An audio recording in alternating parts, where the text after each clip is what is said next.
Yo, what up, world? 502 King Paul coming to you out with another video, man. So I'm going to start this video off with a quick verse out of the Bible here. This is coming from 1 Corinthians chapter 15, verse 33.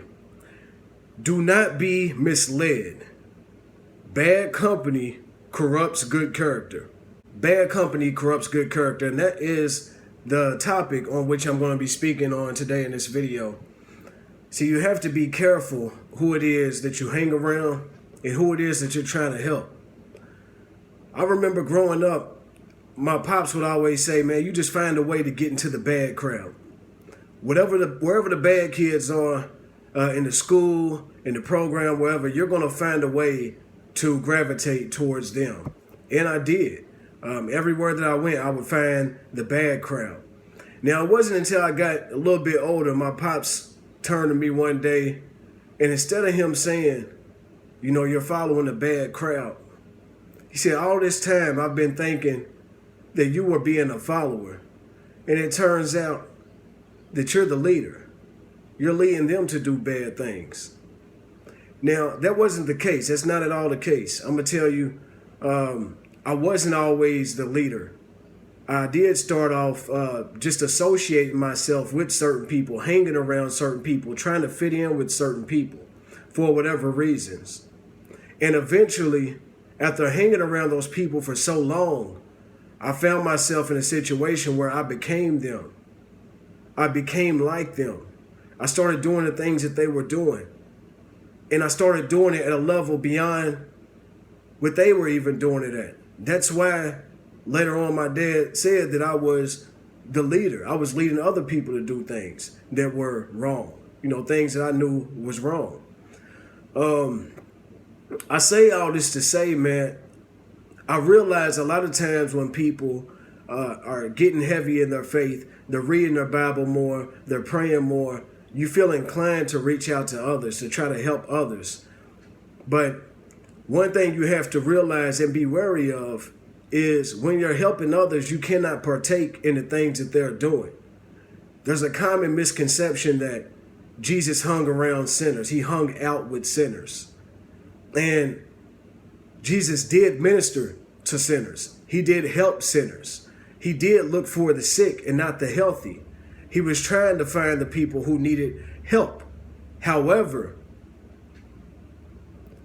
he did not partake in sin with them. He did not condone their sin. He wasn't drinking buddies with the sinners. Jesus wasn't going out and meeting these people and hanging out with them every day. That's not what Jesus was doing, and I don't want people to hear that message and get it misconstrued. One thing that I want y'all to realize is that as much as you may want to help somebody, as much as you may want to get them to build a relationship with God, you can't make anyone do anything. Majority of the miracles that Jesus performed were miracles that either built faith or he performed them because he saw faith and someone came to him asking for help. There were some times that he went out and he ministered to others as well, but for the most part, people were coming to him asking for his help. In other words, they were seeking the kingdom of God. And that's very important because I know how easy it is to get caught up in trying to help someone out of a situation. When you've been through bad situations and you know that God's relationship is what saved your life, you try to make other people have that same relationship, but they have to want that relationship as well. You cannot force them into a relationship. How many times have you been friends with someone, or you've had a boyfriend or girlfriend, and you start talking like them, you start picking up their lingo, you start doing things that they would do, picking up their habits, good or bad. If they go to work out, you go to work out. If they go and smoke weed, you go and smoke weed. If they go and get drunk, you go and get drunk. If they go and study, you go and study. My point is, whoever it is that you place yourself around, you're putting yourself at risk of inheriting what it is that they're fighting. While you're trying to help them fight, you have to make sure that you're not getting pulled in to the sin that they are living, because it's very easy to do that. It's been many a times I've been trying to call myself minister to someone or trying to help someone and then get caught up in doing the same thing that they're doing. I'm putting out this video because I want y'all to help people. I want y'all to minister to people, but I don't want you to get pulled into whatever it is that they have going on inside of their life.